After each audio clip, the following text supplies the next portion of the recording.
Hello and welcome to Fun with Clay, a series where I'm going to give you tips on how to personalize your polymer clay creations. Today I'm going to be showing you a few different ways to decorate a peacock tail. For the first method, I am going to be using a peacock cane that I made. This one is round, and I'm going to be using a tissue cutter to cut thin slices for the tail ends. You can use the cane of your choice in this method.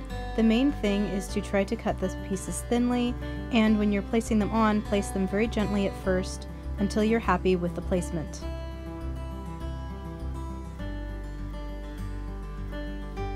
Here I am using my fingers, but you can also use a dotting tool. Once you are happy with the placement, you are going to be using a rolling tool to apply gentle pressure to press them into the shape. You want to make sure that they are pressed down firmly enough that the shape is impressed, but not too firm as to distort the shape. For the next peacock, I will be using beads and a little bit of clay. First, I'm going to be taking a little bit of the gold and rolling it out into a small cylinder so that I can cut little balls of clay.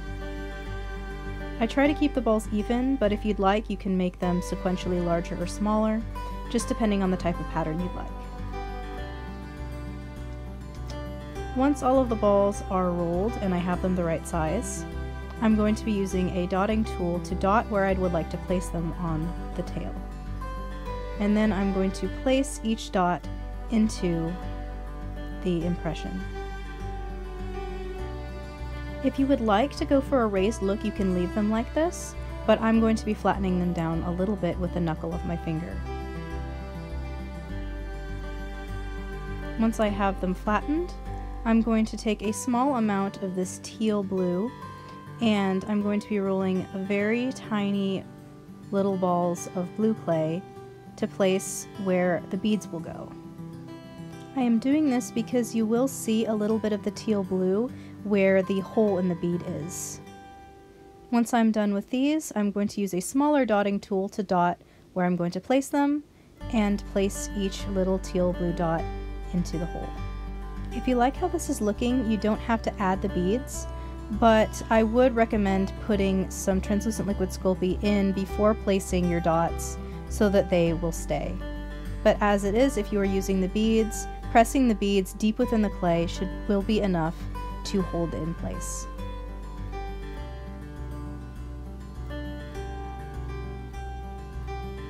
You may not be able to see in the video, but these beads are slightly iridescent, so in the sunlight they're going to shine very nicely.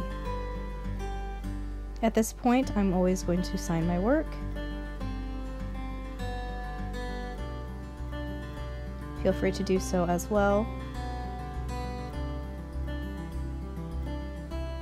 Now it is time for the body of the peacock. I always like to add a little indentation where I'm going to place the body to help me put it in the exact right spot and also to give the body more room.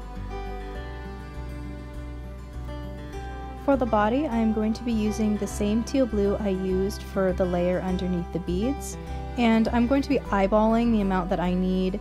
If you take too much, you can always take it out and reshape the body. I'm going to be using a fairly simple shape, and you can always check it against the tail to make sure that it's the size you'd like.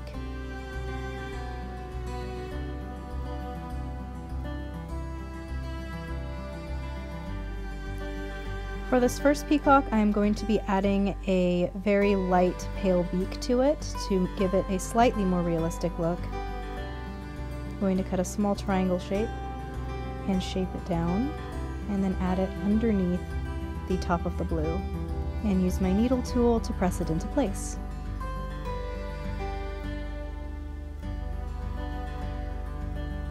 I'm also going to be taking another small bit and adding it to the bottom to make sure that the beak is going to stay.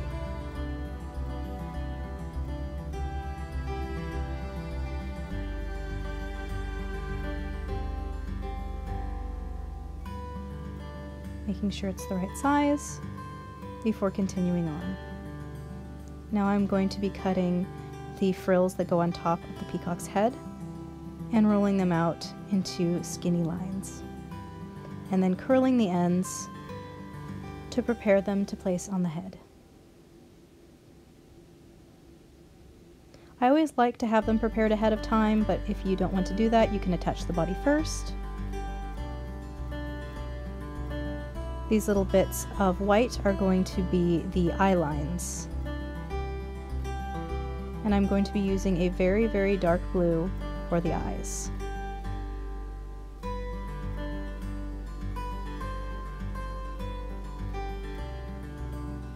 I'm going to place a small amount of translucent liquid Sculpey onto the tail before I attach the body. And once I have the body pressed down firmly, then I can begin adding the frills. I'm going to take another bit of translucent liquid Sculpey and place it where the frills are going to go. I'm going to take the biggest of the frills and place that one on the back. And then I'm going to place the others in front of it, using my dotting tool very gently to pick it up. Next, I'm going to flatten the white onto the face where I'd like it to go, and take my dotting tool to place the eye. I'm going to be following the same process with the second peacock, but I'm going to be making the body a little bit simpler, with just the suggestion of the beak in the blue.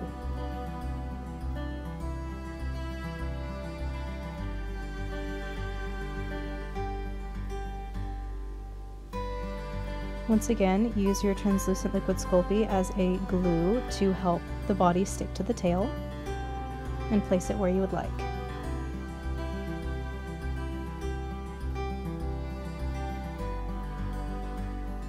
Now I'm going to make the frills. I'm going to be making them the same way I did the first one, but if you would like, you can also use beads or other types of embellishments as the ends rather than curling them. Really, it's whatever you'd like to do, whatever you think looks best.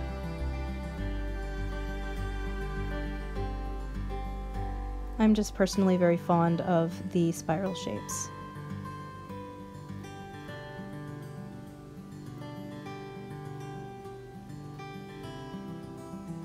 I'm using a very small amount of translucent liquid Sculpey to be able to pick up the shapes, using them to stick to the small frills. At this point, I am noticing that the tail looks a bit plain, so I'm going to be adding some microbeads down the middle of each tail feather. I'm going to be using my shaping tool to dot where they're going to go and place a small amount of translucent liquid Sculpey into each indentation. Then, using the translucent liquid Sculpey to pick up the small microbeads, I'm going to gently place them in the indentations. Work as slowly as you need to get them into the right spot, and then gently press them deeper into the clay using your shaping tool.